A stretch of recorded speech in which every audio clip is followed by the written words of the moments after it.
네, 그러면 계속해서 이 저당권의 효력에 대해서 보도록 하겠습니다. 자, 저당권의 효력의 범위에 대해서 효력이 미치는 범위가 뭐냐라고 했을 때, 자, 이건 무슨 말이냐면, 자, 갑이 을에게 돈 1억을 꾸었습니다. 1억을 꾸면서 갑은 여기다가 저당을 잡아줬죠.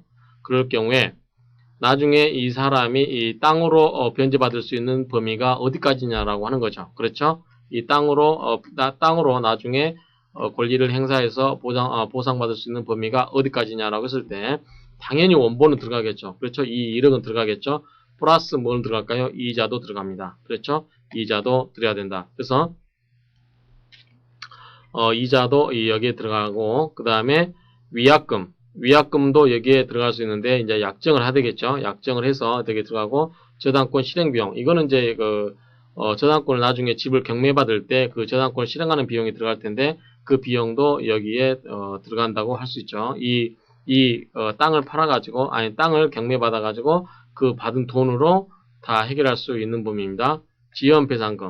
지연배상금도 받을 수 있는데 자, 채무 불이행으로 인한 손해배상, 즉 지연배상은 원본의 이행기일 경과 후에 1년분에 한해서만 인정이 된다라고 하는 거죠. 무슨 말이냐면 자, 지연보상금을 1년으로 안 해두면 자, 갑과 을이 이렇게 해놓고 을은 아무 권리도 행사를 안 하고 한 20년 동안 놔둡니다.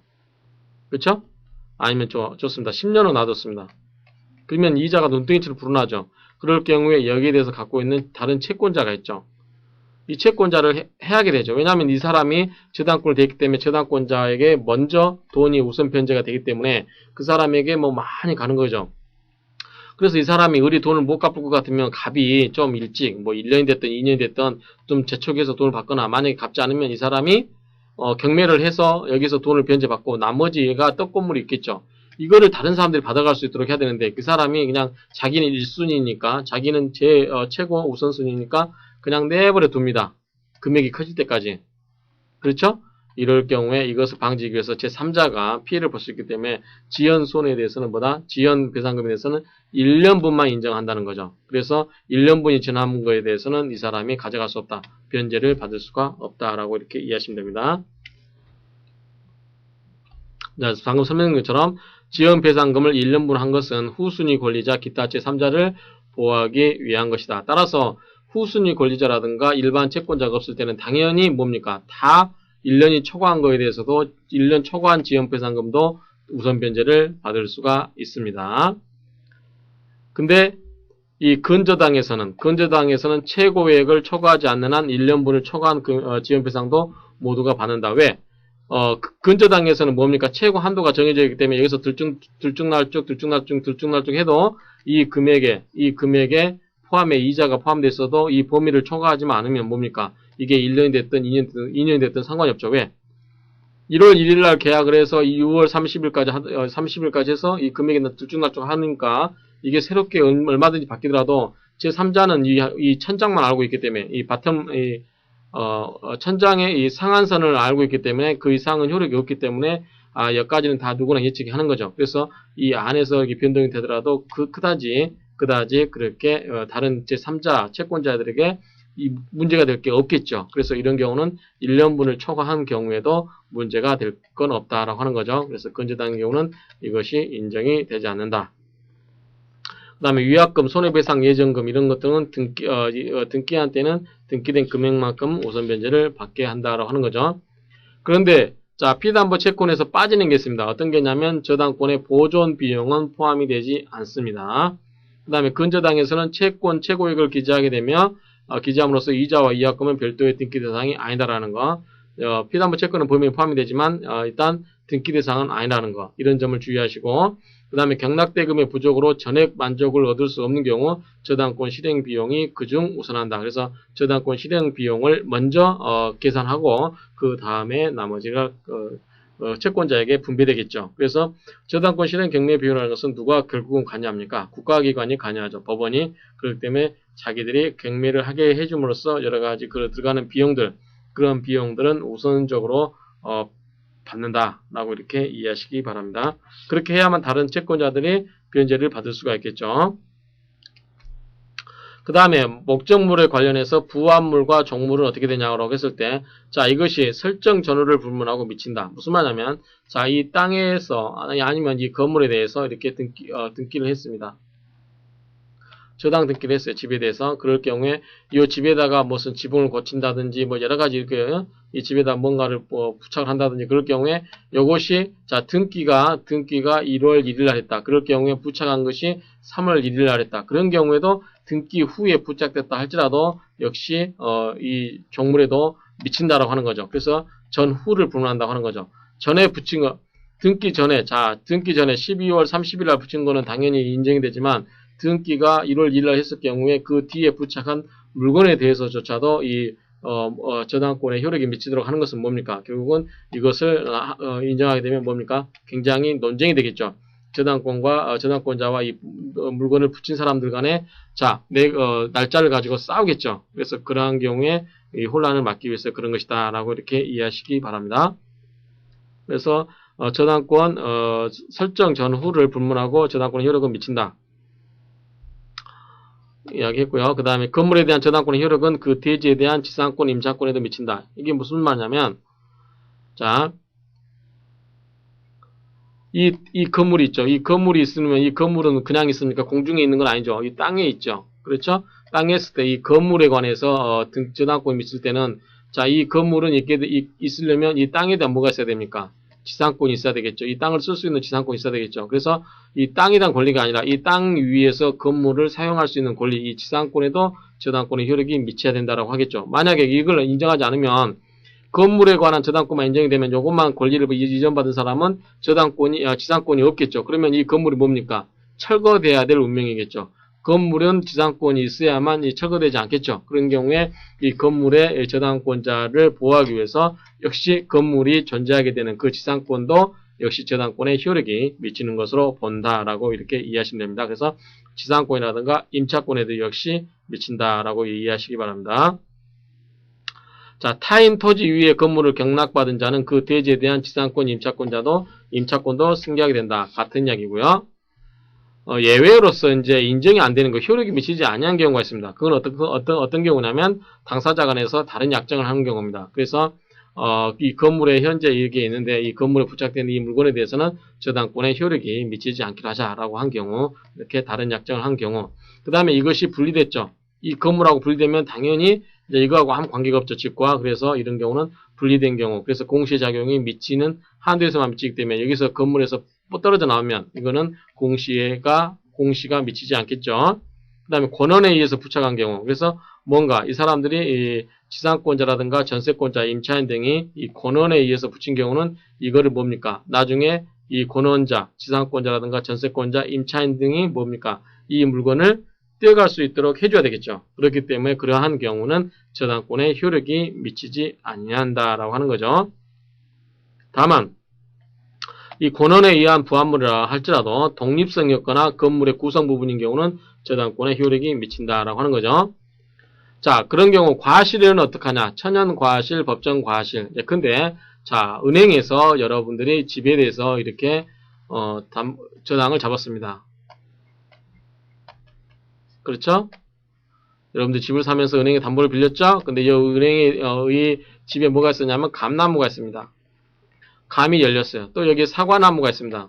사과나무도 있습니다. 그런 게 사과도 열렸습니다. 그럴 경우에 은행이 와서 자, 너희 집은 내가 저당을 잡았으니까 너희 집에 마당에 열려있는 감나무라든가 사과나무 열매는 자, 내가 저당권을 담보권을 실행해서 내가 이것을 갖다가 우선 변제하겠다. 우선 팔아가지고 내가 우선 저당 비용을 잡겠다. 또는 담보를 실행하겠다라고 이렇게 이야기할 수 있느냐라고 하는 거죠. 그렇게 할 수가 원칙적으로 없다라고 하는 거죠. 왜? 저당권자는 이 건물을 사용할 수 있습니까? 자, 점유를 수반합니까? 아니죠. 저당권자는 다만 이것에 처분을 해서 나중에 우선 변제를 받을 뿐이지 이거를 건물을 사용할 권리가 없죠. 그렇죠? 그래서 저당권자에게는 사용권이라든가 수익권이 없기 때문에 이 법정 과실에 관한 그러한 권리가 원칙적으로 없다. 다만 예외적으로 압류를 해버린 경우, 그렇죠? 그래서 저당 부동산에 대해서 압류가 있은 후에는 이런 경우는 저당권의 효력이 미친다라고 이해하시기 바랍니다. 자, 일괄경매. 일괄경매는 이미 우리가 앞에서 한번 공부를 했습니다. 자, 이게 무슨 말이냐면, 자, 땅과 건물은 별개의 부동산이죠. 그쵸? 땅과 건물은 별개의 부동산입니다. 그런 경우에 각각의 별개의 독립한 부동산인데, 각각 그 하나를 목적으로 하는 경우는 효력을 미치지 않습니다. 근데 이 토지를 저당을 잡았습니다. 토지에 대해서 저당을 잡았어요. 근데 이 나중에 이 토지 소유자, 즉 저당권 설정자가 이 건물을 신축을 했거나 뭐 여러 가지 했어요. 그런 경우에 건물이 없던 건물이 새로 생겼습니다. 그럴 경우에 만약에 자 1월 1일 날 저당을 잡았습니다. 그렇죠? 근데 3월 1일 날 건물을 신축했습니다. 근데 6월 1일 날 이제 저당권을 실행하려고 보니까 건물이 지어져 있어요. 그러면 이 건물에 대해서는 아무것도 할 수 없다고 하면 누가 이 토지를 경매를 받으려고 하겠습니까? 낙찰 받으려고 하겠어요? 아무도 안 할 겁니다. 왜냐하면 이 토지 소유자가 토지에 대해서 저당 잡아놓고 그 다음에 돈 받은 다음에 그 돈으로 건물을 지어서 건물을 자기가 지어서 살고 있습니다.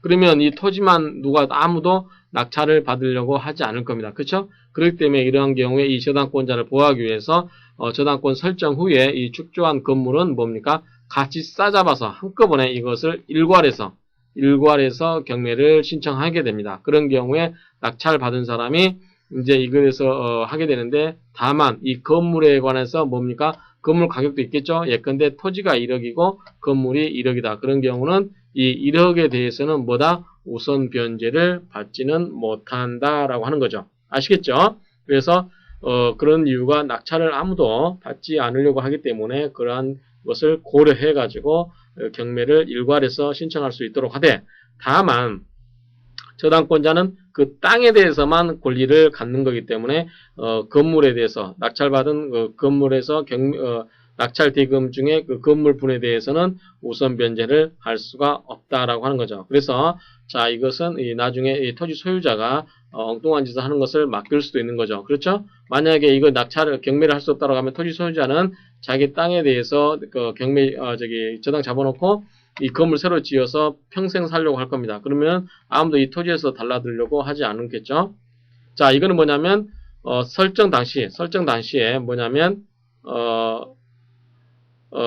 이 저당권을 실행할 당시에도 이 건물 소유자가 여전히 설정자의 것이어야 된다라고 하는 거죠. 그렇지 않으면 이것은 할 수가 없다라고 하는 거죠. 그래서 저당권자가 일괄 경매 신청 시에 법원은 건물과 대지 소유자를 달리하는 경락 허가 결정을 할 수 없다. 즉 한꺼번에 경락을 해주라고 하는 거죠. 그래서 나중에 땅을 경매 받은 사람은 뭡니까? 건물까지 소유자가 될 수 있는 겁니다. 그렇죠? 다만 저당권자는 그 건물의 낙찰 대금에서 우선 변제를 받지 못한다라고 하는 점. 그 다음에 저당권에 효력이 미치는 부분에 관해서 이번에는 물상대위를 보도록 하겠습니다. 자, 물상대위라고 하는 것은 자, 앞 시간에서 설명드린 것처럼 자, 이 땅을 저당을 잡았는데 이 땅이 수용당해가지고 보상금이 나왔다. 그런 경우는 이 보상금에 대해서 미치는 거 이것을 물상대위다라고 이렇게 이야기했었죠. 그래서 목적물의 가치 대표물인 보험금이라든가 손해배상금 이런 경우에도 지급 전에 압류를 하게 되면 효력이 미친다라고 하는 거죠. 그래서 이런 것은 원래의 가치가 다른 가치로 변했을 경우에 변한 가치 위에 그대로 저당권의 효력이 미치게 하는 것이다 라고 이해하시면 됩니다. 다만 뭐해야 된다? 미리 압류를 해야 된다고 하는 점, 이 점을 좀 특별하게 신경 쓰시기 바랍니다. 그래서 제3자가 압류했거나 공탁 등에 의해서 특정된 경우는 별도의 압류가 필요하지 않지만 일반적으로 이것을 물상대위의 효력이 인정되기 위해서는 미리서 압류를 해라 라고 하는 점 기억하시기 바랍니다. 그 다음에 이제 두 번째 효력은 뭐냐면 우선 변제적 효력이 있습니다. 자, 우선 변제적 효력이라는 것은 다른 채권자보다 또는 자기의 후순위 권리자보다 먼저 우선적으로 변제를 받을 수 있는 그러한 권리를 우선 변제적 효력이라고 하겠죠. 자, 저당권자가 변제받는 모습을 한번 보십시다. 저당 목적물에서 우선 변제를 받는 경우, 자, 저당권자가 스스로 경매를 했어요. 자, 갑이 1억을 꾸고 을은 은행이라고 가져가고 여기서 건물을 넘겨줬어요. 땅을 넘겨줬다고 합시다. 그럴 경우 뭡니까? 을은 뭡니까? 이력을 안 갚아요. 갑은 을에 대해서 이력을 갚지 않고 있습니다. 언제까지 갚고 있냐면 12월 31일까지 갚고 있는데 안 갚아요. 그럴 경우에 을은 뭡니까? 이 땅을 어떻게 한다? 경매 처분한다라고 하는 거죠. 그래서 저당권자가 경매 처분, 스스로 경매를 실행하는 경우, 그래서 이 땅을 경매하게 되면 거기에 대해서 낙찰받은 사람으로부터 그 받은 돈을 가지고 우선적으로 변제를 받을 수 있는 경우, 그 다음에 일반 채권자 또는 후순위 저당권자가 경매를 실행하는 경우, 이것도 역시 저당 목적물에서 우선 변제를 받게 됩니다. 그런데 저당 목적물이 아니라 일반 재산에서 변제를 받는 경우가 있는데, 어떤 경우냐면 저당권을 실행했습니다. 그런데 저당권자는 저당 부동산으로부터 변제를 완벽하게 받지를 못했어요. 그래서 완전하게 변제받지 못한 경우, 그렇죠? 예컨대 이 땅을 경매를 받았는데 이 땅이 1억을 꿔주고 이 땅에 대해서 경매가 이 땅이 그 당시에는 예컨대 한 1억 5천 정도 됐기 때문에 안심을 했습니다. 그런데 경기가 안 좋아가지고 경매 이 땅의 시세가 없어요. 그래서 이런 경우에 땅값이 예컨대 5천만 원 폭락했다. 경매에서 받아보니까 5천만 원밖에 안 된다. 그런 경우에 차익이 얼마죠? 5천이 되겠죠?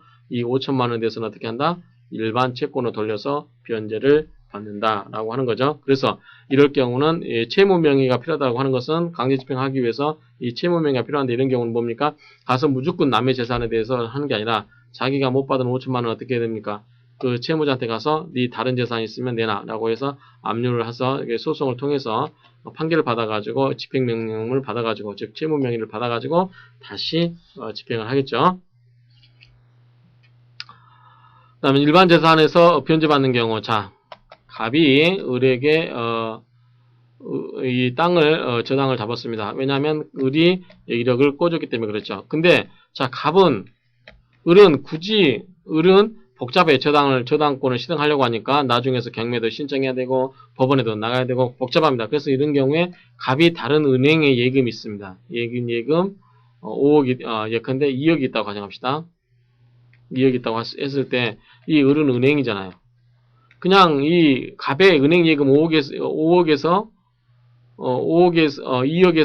돈을 빼가면 쉽잖아요. 그치? 굳이 그 그 집을 가지고 경매 신청해서 법원에 나가가지고 그 집 경매를 누가 받나 안 받나 신경 써야 되고 이렇게 할 필요가 없죠. 그런 경우에 은행 예금에서 어떻게 가져가면 안 될까라고 하는 건데, 그러한 내용입니다.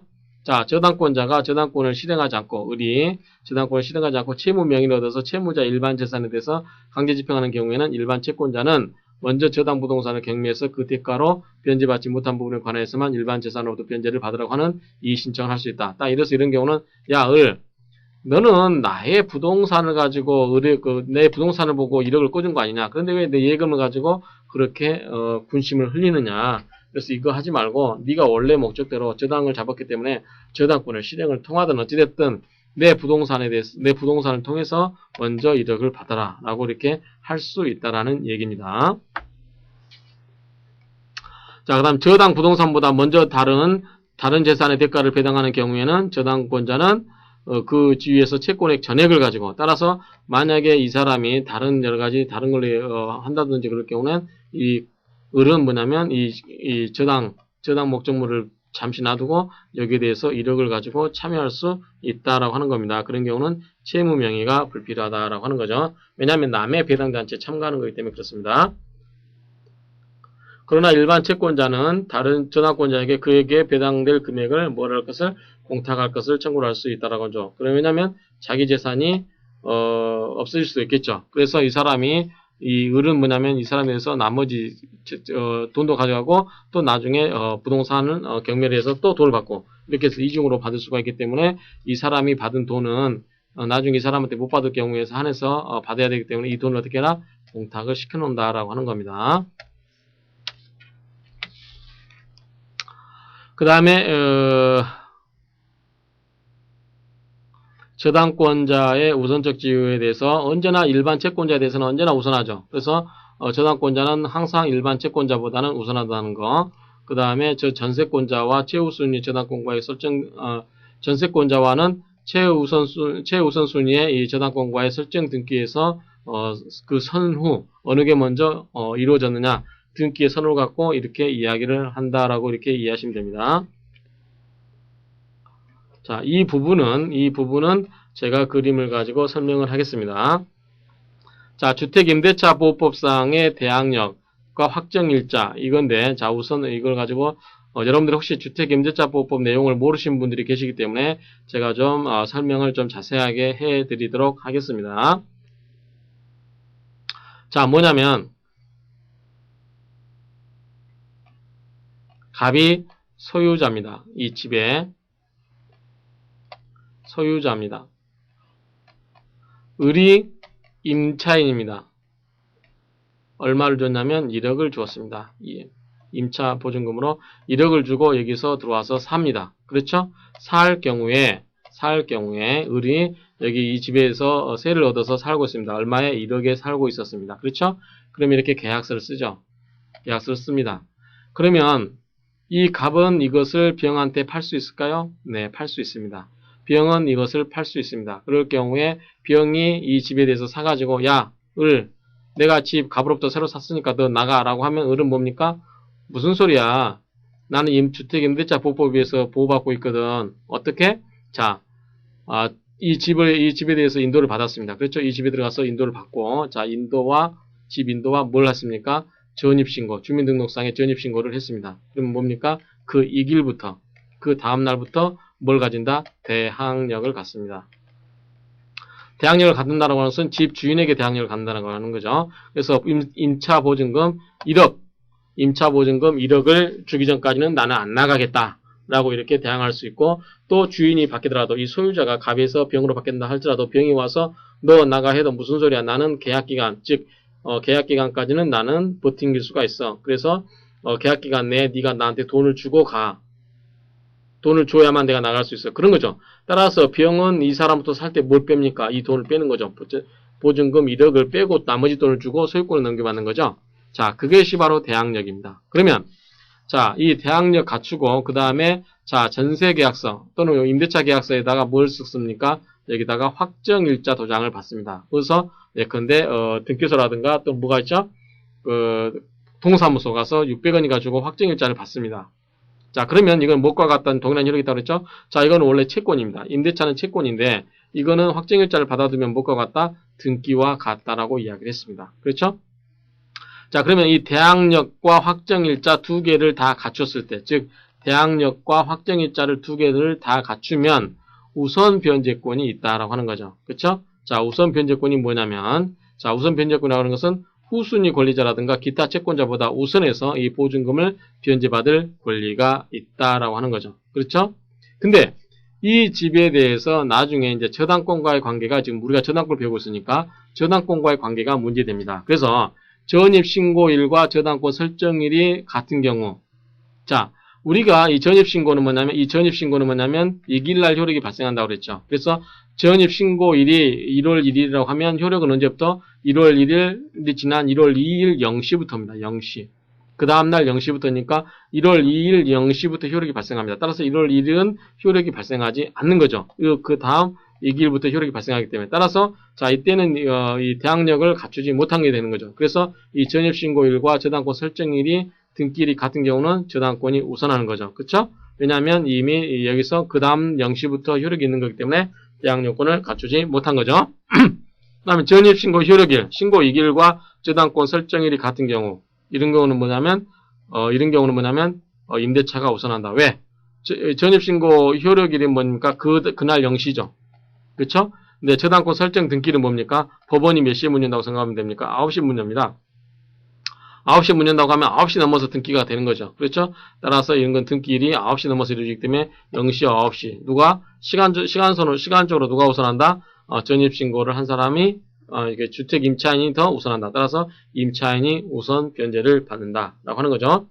자, 확정일자 부여일과 저당 설정 등기일이 같은 경우. 이런 경우는 뭐냐면, 자, 여기에서 전입신고일과 확정일자가 반드시 같은 날 이루어진다는 보장이 없죠. 보통은 자, 전입신고하러 가면서 계약서를 들고 가가지고 동사무소에서 확정일자를 받으면 좋겠지만 그렇지 않고, 자, 전입신고일은 1월 1일 날 했는데 확정일자는 3월 1일 날 했습니다. 그런데 저당은 언제 잡혀있냐? 2월 1일 날 잡혀있습니다. 저당은. 그런 경우 어떻게 되냐라고 하는 거죠. 그럴 경우에 이 저당 날짜보다는 확정일자가 뒤죠. 그런데 우선 변제적 효력이 가지려면 이 전입신고 플러스 확정일자까지 같이 해서 이것보다 앞서야 됩니다. 그런데 이 확정일자 날이 이것보다 늦이죠. 그런 경우는 어떻게 하냐면 자, 이때 이 사람은 우선 변제적 효력은 없습니다. 그렇기 때문에 우선 변제적 효력은 없고 뭘 갖췄죠? 대항력은 갖췄죠. 대항력은 요것만 하면 대항력이 있으니까. 대항력이라고 하는 것은 뭐죠? 나중에 낙찰받은 사람한테 뭡니까? 나 돈 주기 전에는 안 나가 라고 할 수 있는 거죠. 그렇죠? 그렇지만 우선 변제이기 때문에 배당에 참가해가지고 나한테 우선 돈을 먼저 내 이렇게 할 수는 없다고 하는 거죠. 왜? 확정일자가 저당일자보다 늦기 때문에 그렇습니다. 그렇기 때문에 확정일자가 저당 등기일보다 늦을 경우는 우선 변제적 효력은 없기 때문에 배당에 참가해가지고 돈을 우선 받을 수는 없고 다만 뭐를 할 수 있다? 대항력을 갖추고 있기 때문에 낙찰자에 대해서 대항할 수 있는 그러한 버팅길 수 있는 그러한 권리만 있다라고 이렇게 이해하시면 됩니다. 그 다음에 이제 소액보증금이 나오는데 소액보증금이라고 하는 것은 정말 월세라든가 아니 전세라든가 이런 사람을 굉장히 적게 사는 사람이 있죠. 그런 사람들을 보호하기 위해서 국가가 너무나도 가난한 사람들을 위해서 소액보증금을 어떻게 하냐면 이 집에 대해서 적은 금액 예컨대 서울시라든가 과밀억제권은 뭡니까? 6천만 원 전세 보증금이 6천만 원 안 된 경우 그러니까 임차 보증금이 6천만 원 안 되는 경우는 얼마에 대해서 2천만 원 하는 데서는 최우선 변제권을 인정됩니다. 따라서 이 사람들은 확정일자를 받지 않았더라도 무엇만 갖추면 대항력만 갖추면 먼저 등기를 한 사람이 있다 할지라도 이 사람보다 먼저 우선적으로 2천만 원 하는 데서는 먼저 받아야 된다. 다만 전세 보증금이 6천만 원 밑에야 된다라고 하는 거죠. 아시겠죠? 전세 보증금이 6천만 원 넘어가 버린다. 예컨대 전세 보증금이 7천만 원이라고 하면 아예 이것도 적용이 안 됩니다. 그래서 소액 보증금이라고 하는 것은 아주 적은 금액을 갖고 있는 사람을 보호하기 위해서 수도권 과밀억제권에서는 6천만 원, 그 다음에 광역시에서는 5천만 원, 그 다음에 기타 지역에서는 4천만 원. 이러한 사람들은 2천만 원, 1,700만 원, 1,400만 원까지 먼저 저당을 잡혀있는 날짜가 더 먼저 있다 할지라도 그 사람보다 우선해서 변제를 받을 수 있도록 하고 있다라는 점 이렇게 이해하시기 바랍니다. 요거는 현재 2009년 1월인가요? 그때 바뀐 거기 때문에 2009년 현 시점에서 해당되는 거고 또 이게 자주 바뀌기 때문에 금액이 더 올라갈 수도 있다는 점 염두에 두시기 바랍니다. 이해하시겠죠? 그래서 정리를 하면 자 대항력이라고 하는 것은 소유자가 바뀌었을 때 소유자 바뀐 사람 즉 양수인에서 대항할 수 있는 건데 대항력은 건물을 인도받고 그 다음에 플러스해서 전입신고가 마쳤을 때 효력 발생은 그 다음날 0시부터 이렇게 했을 때 대항력이 갖춰진 거고 거기에다가 임대차 계약서에 도장까지 찍었을 경우 확정일자를 받은 경우는 확정일자 받은 시점부터 등기와 같은 효력이 있다. 따라서 저당권도 등기를 하고 확정일자도 등기와 같이 보기 때문에 두 개의 우선순위를 가지고 따지는데 대항력은 갖추었지만 확정일자가 저당권 등기일보다 늦은 경우는 어떻게 된다? 배당을 먼저 참가해서 우선 변제를 받을 수가 없기 때문에 뭘 할 수 있다? 대항력만 갖추고 대항력을 갖출 수 있다. 배당 요구는 배당 요구는 할 수가 없다라고 하는 거죠. 그래서 낙찰자가 받을 때는 이런 법률 관계가 있으면 뭡니까? 내가 이제 임차인한테 뭘 줘야 된다? 전차 보증금을 돌려줘야 되는구나. 따라서 그 부분을 고려해서 낙찰가액을 정해서 낙찰가를 받아야 되실 겁니다. 그 다음에 수개의 저당권 관리는 당연히 등기 순서죠. 자, 1번 저당권 언제, 2번 저당권 언제, 3번 저당권 언제 이 날짜 순서에 의해서 설정 등기 선후에 의해서 결정을 하고 자, 국세는 저당권에 우선을 합니다. 이거는 여러분들이 읽어보시기 바랍니다. 그래서 국세는 뭐냐면 국가가 있고 그 다음에 개인이 있는 거기 때문에 국가가 걷는 세금은 개인이 갖는 그러한 권리보다 우선한다라고 이렇게 이해하시면 됩니다. 그 다음에 임금 우선특권. 임금 우선특권은 자 우리가 3개월간의 임금이라든가 3년간의 퇴직금 이 부분에 관해서는 먼저 해줘라 라고 하는 거죠. 그 다음에 유치권은 우선 변제력을 갖고 있지 않죠. 그런데 사실상 뭐가 있다? 우선 변제를 받는 결과가 있다. 왜? 이 건물을 지어준 사람이 있습니다. 이 건물에 대해서 건물을 지어줬는데 건물 신축을 해줬는데 잔금을 못 받았어요. 그러면 이 건물을 지어준 사람은 뭡니까? 이거를 유치권을 행사를 합니다. 유치권 행사 요건은 뭐였었죠? 점유였죠. 점유를 계속하면서 유치권 행사를 해야 됩니다. 그렇게 되면 뭐냐면 자, 이 사람은 우선 변제력이 없습니다. 우리가 앞에서 봤다시피 유치권 우선 변제력은 없는데 다만 사실상의 우선 변제력 효력이 있다고 했죠. 왜?